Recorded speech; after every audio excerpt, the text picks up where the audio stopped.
Hi, I am here on the trade show floor at Expo 2022 in Louisville, Kentucky, and I'm joined by Laura Purdy, who is the GM of Enercare Center in Toronto. Welcome. Thanks, Danica. Thanks for having me today. It's so good to see you in person. I know, it's wonderful. And you know what? This is a great trade show.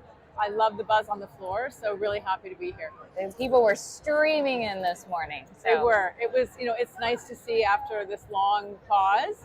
It's nice to have everyone live and in person again. Right? Yeah. Exactly. So tell us, you really reopened for shows in 2022, right? So tell us, how was it going from pretty much no shows to a lot of events in 2022?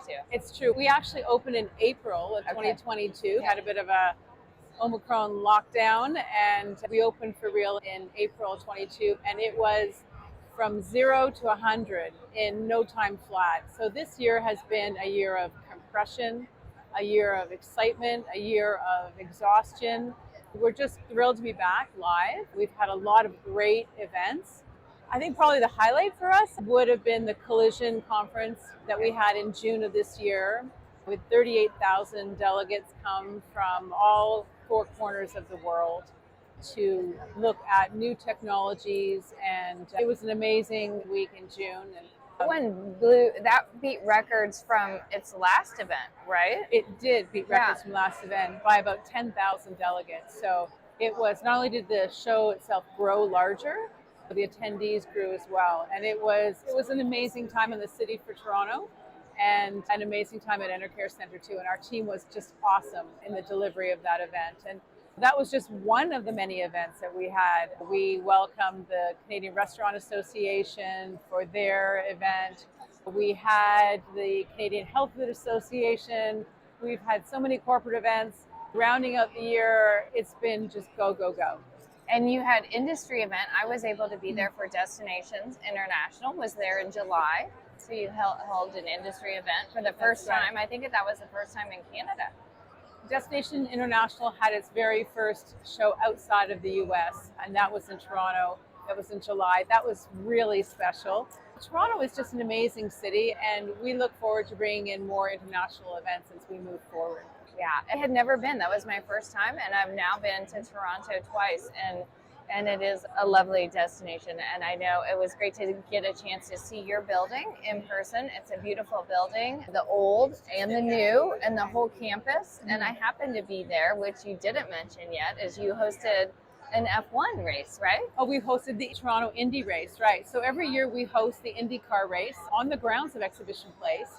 It is a 3 or 4 day event that happens every July. Yes, we met in the middle of the track and had a tour. I mean, so many things happen on the site of Exhibition Place. We're actually going to be the host of the FIFA World Cup in 2026, so we're preparing for that with our soccer stadium that's on site.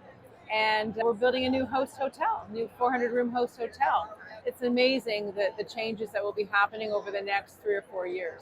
I noticed there were a lot of construction cranes all around the city when I was there. There are. I mean, from residential to commercial, there's a lot of cranes in the air. There's a lot of infrastructure happening.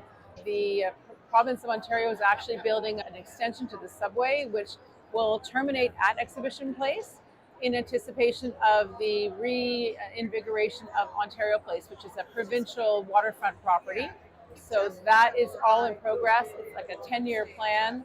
It's just super exciting to see the evolution of what's going to happen for Exhibition Place, our convention center, and our hotel properties.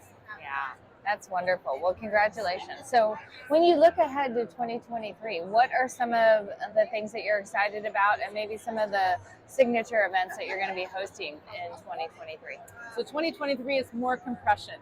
Right? We've had a lot of new events coming our way. We've had a lot of events that weren't able to happen during the pandemic, and we've moved them forward. So starting off our calendar is the return of the Toronto International Boat Show, which is just such a special time for us. It really marks the beginning of our calendar year. The boat show takes the entire 1 million square feet of the building and is going to be an exceptional show this year. So we start off with that. Moving into our roster of consumer and trade events, I think of particular interest this year, we're hosting American Waterworks, big citywide convention coming to us in June. We actually booked that event 10 years ago. So it's just lovely to be able to see it come to fruition. Looking forward to that. It's taking over 1 million square feet of space with the exhibition and convention. So that's going to be just a thrill. And then, of course, right after American Waterworks is Collision Conference again, the Honda Indy, moving ourselves forward into our fall roster. It is just back to back to back. Wow. Yeah. I heard somebody say at a meeting recently, we went from full stop to full speed. And I think that should be the caption of 2022. It really is. It really is. I mean, we've done more 6-hour room flips in this year than I think we've ever done. It's just been incredible. And honestly, the team has just risen to the occasion. I couldn't be prouder of them. Yeah. Are you seeing any trends with any of the events that have come back, whether in terms of attendance or exhibitors or experiences? What are you noticing from your customers? I think what we're noticing is there's just a lot of last minute decisions. And that's happening across the country, across the continent. People were very wary of starting up their event, and now people are coming back with full force and intent in producing live face-to-face events. But everything has a very compressed time schedule. So events that would normally take 6 months are taking 3 months. And events that are taking close to 3 months are inside of 3 months. And that's really putting an awful lot of stress on our clients and on the attendee and on the venues as well, right? We want to deliver the best service possible. So we're working even closer with our clients to make sure that we can anticipate and deliver on those expectations. So everyone is excited to be back face to face. We just need to be working together to make sure that we can meet all of those benchmarks and deadlines so that we can provide the best service that we can. I want to ask you, if people are watching this who haven't ever been to Exhibition Place, tell us a little bit about the venue. Just give us a little bit of the highlights and some of the features that you're most proud of there. Sure. I mean, it's a really unique place. It's almost like a little mini city within the city of Toronto. It's a 192-acre site. And on that site, we have a variety of hospitality tenants, but we also have a soccer stadium, a hockey arena, and of course the award-winning Enercare Center, which is a LEED Platinum building, and that is adjacent to our conference facility, which is Beanfield Center, and that's a LEED Silver facility. And rounding that out is our hotel property, Hotel X, that services both of those buildings. The special part is that we actually control all of that campus. We control the roadways, we control the parking areas. So when clients want to have an indoor-outdoor event, or they want to expand and have some unique aspect, we can actually close roads. We have the ability to reconfigure the outdoor property.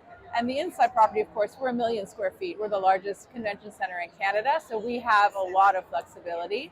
Coming out of the pandemic, we've actually offered complimentary Wi-Fi to all of our clients, and that is everywhere in the building, on the show floor, in all of the spaces, in all of our meeting rooms, it's complimentary Wi-Fi. Really? For exhibitors on the show floor? On the show floor. Wow. Yeah.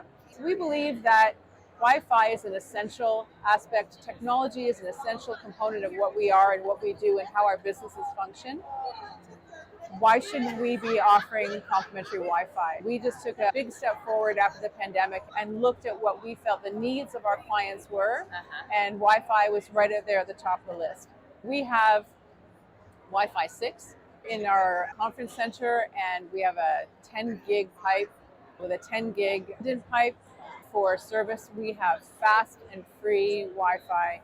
And I tell you, our clients have been thrilled. The attendees have been over the moon. The exhibitors can come in, they can set up their booth, they just tap right into the complimentary Wi-Fi and they can conduct their business. Yeah. So for us, it's a real advantage for our clients. I think that and our sustainability platform. For us, we're a LEED Platinum building. Sustainability is a function and a core element to everything that we do at Exhibition Place. We've been on this sustainability angle since 2004. So we have been diverting waste, we've been creating energy, we have solar PV, we have pretty much everything. So when you did come to the site, it really is like a small city that operates. Yeah. And we're really proud of that. So tell us one fun fact or cool feature about your building or your team that maybe some people don't know. including me, maybe.